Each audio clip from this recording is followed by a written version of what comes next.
আসসালামু আলাইকুম আমার তৃতীয় শ্রেণীর শিক্ষার্থীরা এবং অভিভাবকগণের আমরা আজকে সমাধান করব আমার প্রাথমিক বিজ্ঞান বইয়ের তৃতীয় শ্রেণীর প্রাথমিক বিজ্ঞান বইয়ের পঞ্চম অধ্যায়ের যে অনুশীলনের প্রশ্ন শূন্যস্থান সঠিক উত্তর রয়েছে বাম ডান রয়েছে সেগুলো আমরা আজকে সমাধান করব একসাথেই আমরা পুরো একটি অধ্যায় একই সাথে আমরা শেষ করব। ধন্যবাদ সবাইকে আমাদের সাথে থাকার জন্য।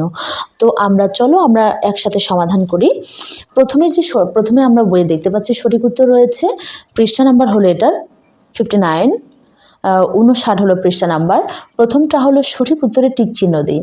কোনটি তরল পদার্থের বৈশিষ্ট্য নয়? তরল পদার্থের বৈশিষ্ট্য নয় কোনটি? অর্থাৎ তরল আমরা জানি যে যেগুলো তেল এই টাইপের যেগুলো তরল থাকে সেগুলো হলো তোমার তরল পদার্থ। এটা বৈশিষ্ট্য কি? এটা ওজন আছে, নির্দিষ্ট ওজন আছে, নির্দিষ্ট আকার আছে, নির্দিষ্ট আয়তন আছে। বৈশিষ্ট্য নয় কোনটি জানতে চেয়েছে, তাহলে এটা কি আমরা লিখব? নির্দিষ্ট আকার আছে, কারণ তরল পদার্থের কোনো নির্দিষ্ট আকার হয় না। যেহেতু এখানে জানতে চেয়েছে বৈশিষ্ট্য নয়, তো আমরা এর জন্য এখানে দেব নির্দিষ্ট আকার আছে। পদার্থের অবস্থা কয়টি? পদার্থের অবস্থা হলো 1টি, 2টি, 3টি, 5টি। তো পদার্থের অবস্থা হলো 3টি, যেগুলো হলো কঠিন, তরল ও বায়বীয়। পানি ও বায়ুর কোন বৈশিষ্ট্য মিল রয়েছে? পানি ও বায়ুর কোন বৈশিষ্ট্য মিল রয়েছে? এখানে বায়ু মানে হলো বাতাস, নির্দিষ্ট আকৃতি আছে, নির্দিষ্ট ওজন আছে, নির্দিষ্ট আকার আছে, নির্দিষ্ট আয়তন আছে। তো এখানে এটি হবে তোমার নির্দিষ্ট ওজন আছে। এটি হলো তোমার পানি এবং বায়ুর একই রকম বৈশিষ্ট্যের মিল রয়েছে। যেটি শব্দগুলো থেকে সঠিক শব্দ নির্বাচন করে শূন্যস্থান পূরণ করি। অর্থাৎ এখানেই তোমার শূন্যস্থানের উত্তরগুলো দেয়া আছে, তোমরা শুধুমাত্র এখান থেকে নিয়ে এখানে এগুলো পূরণ করতে হবে। অর্ধেক পানিসহ একটি গ্লাসে 1 টুকরা পাথর ফেললে গ্লাসে পানির উচ্চতা কি হবে? এখান থেকে আমরা দেখব 3 বাড়বে, কঠিন, চৌম্বক, কমবে, তরল 2। তো এখানে আমরা যদি একটি ক্লাসে, এটা আমরা একাধিকবার ক্লাসে হয়তো বা তোমরা অনুশীলন করে থাকবে, একটি পানির গ্লাসে যদি তোমরা 1 টুকরা পাথর ফেলে দাও তাহলে পানির উচ্চতা কি হবে? বাড়বে, কারণ তখন ওই জায়গাটা পাথর দখল করে নেবে এবং পানিটি উপরের দিকে চলে আসবে। দ্যাটস ওয়াই এখানে বাড়বে হবে উত্তর। হ্যাঁ, খ নাম্বার হলো রাবারের নির্দিষ্ট আকার আছে। রাবারের নির্দিষ্ট আকার আছে কারণ এটি ড্যাশ পদার্থ, কারণ এটি হবে কঠিন পদার্থ হবে। রাবারটা তাহলে কি হবে? কঠিন পদার্থ হবে, কারণ এটা বাতাস নয়, এটি হচ্ছে তরলও নয়। তো যেহেতু এটা তরলও নয়, বাতাসও নয়, তাহলে বাকি হলো কঠিন পদার্থ। তো এটি হবে কঠিন পদার্থ। প্রকৃতিতে পানি ড্যাশ অবস্থাতেই থাকবে বা থাকে। পৃথিবীতে পানি কয় অবস্থায় তাহলে থাকে? পৃথিবীতে পানি 3 অবস্থাতেই থাকে। কত অবস্থাতে হবে তাহলে? 3 অবস্থাতেই থাকে। লৌহ জাতীয় পদার্থ এক ধরনের ড্যাশ পদার্থ, এটি হলো এক ধরনের চৌম্বক পদার্থ। তো এরই মধ্য দিয়ে আমাদের শূন্যস্থানটি শেষ হলো।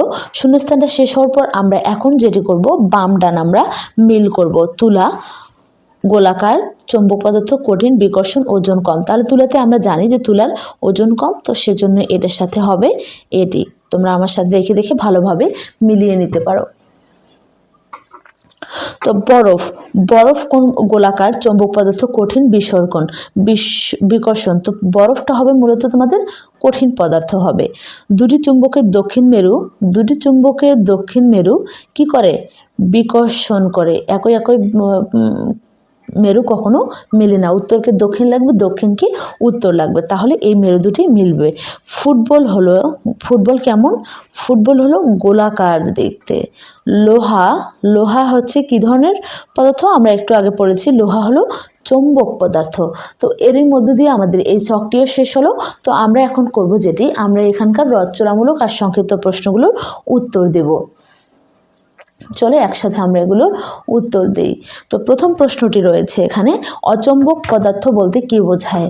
তারপর দ্বিতীয় প্রশ্নটি হয়েছে, একটি দণ্ড চুম্বক কখন অপর একটি দণ্ড চুম্বকের আকর্ষণ করে?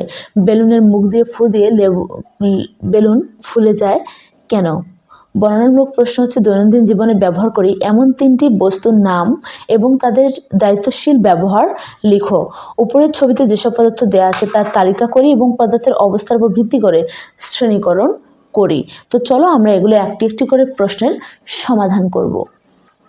প্রথম প্রশ্নটি হচ্ছে, তোমরা জানো যে আমি সবসময় তোমাদেরকে হাতে লেখা প্রশ্নগুলো দেই, কারণ হলো হাতে লেখা প্রশ্নগুলো হলে তোমাদের নোট করতে সুবিধা হবে, কারণ আমি চাই না তোমরা মুখস্থ গাইড দেখে পড়াশোনা করো। তো প্রথম প্রশ্নটি হলো, অচুম্বক পদার্থ বলতে কী বোঝায়? যেসব পদার্থ চুম্বক দ্বারা আকৃষ্ট হয় না এবং যাদের চুম্বকে পরিণত করা যায় না তাদেরকে অচুম্বক পদার্থ বলে, যেমন কাঠ, প্লাস্টিক, কাগজ ইত্যাদি। তো এগুলো হলো তোমার অচুম্বক পদার্থ। খ নম্বর প্রশ্নটি হলো, একটি দণ্ড চুম্বক কখন অপর একটি দণ্ড চুম্বককে আকর্ষণ করে? মানে একটি চুম্বক কখন এক দণ্ড চুম্বক কখন আরেকটি দণ্ডকে আকর্ষণ করে? যখন, এটির উত্তর হবে যখন একটি দণ্ড চুম্বকের উপর যখন একটি দণ্ড চুম্বকের উত্তর মেরুর কাছে অন্য একটি দণ্ড চুম্বকের দক্ষিণ মেরু আনা হয়, তাহলে তখন একে অপরকে তারা আকর্ষণ করে না। এখানে খুব সুন্দর করে কয়েকটি ছবিও দেয়া আছে, ছবিগুলো দেখলেই হয়তোবা তোমাদের আরও কনসেপ্টটা ক্লিয়ার হবে। এই যে দেখো এখানে দেয়া আছে, এই দেখো এখানে হচ্ছে সাউথ, এটা হলো নর্থ। দেখো এখানে সেম হলে এটা তোমাদের কখনোই মিলবে না, এটাকে বিকর্ষণ করবে, দূরে ঠেলে দিবে। এই দুটি ছিল ভিন্ন ভিন্ন, দক্ষিণ মেরু আর উত্তর মেরু ছিল ভিন্ন ভিন্ন মেরু ছিল, দ্যাটস ওয়াই এইটা তোমার মিলবে, কিন্তু এটি কখনো মিলবে না, কারণ এটা ওই একই রকম মেরুর সাথে মেলে না, এটাকে উত্তর মেরু এবং দক্ষিণ মেরু এভাবে মিলাতে হবে। তো চলো আমরা এখন সংক্ষিপ্ত প্রশ্ন 2 নম্বরের একটি উত্তর লিখি। একটি দণ্ডচুম্বক কখন একটি দণ্ডচুম্বক কখন অপর একটি দণ্ডচুম্বককে আকর্ষণ করে? এটির উত্তর হলো যখন একটি দণ্ডচুম্বকের মেরুর কাছ থেকে অন্য একটা মেরু চুম্বকের দক্ষিণ মেরু আনা হয়, তখন তা একে অপরকে আকর্ষণ করে। এটা আমরা পড়েছি একটু আগে। বেলুন মুখ দিয়ে ফু দিলে বেলুন ফুলে যায় কেন? বেলুন মুখ দিয়ে ফু দিলে বাইরের বাতাস বেলুনের ভেতরে প্রবেশ করে, এই বাতাস বেলুনের ভেতরের দেয়ালে চারপাশে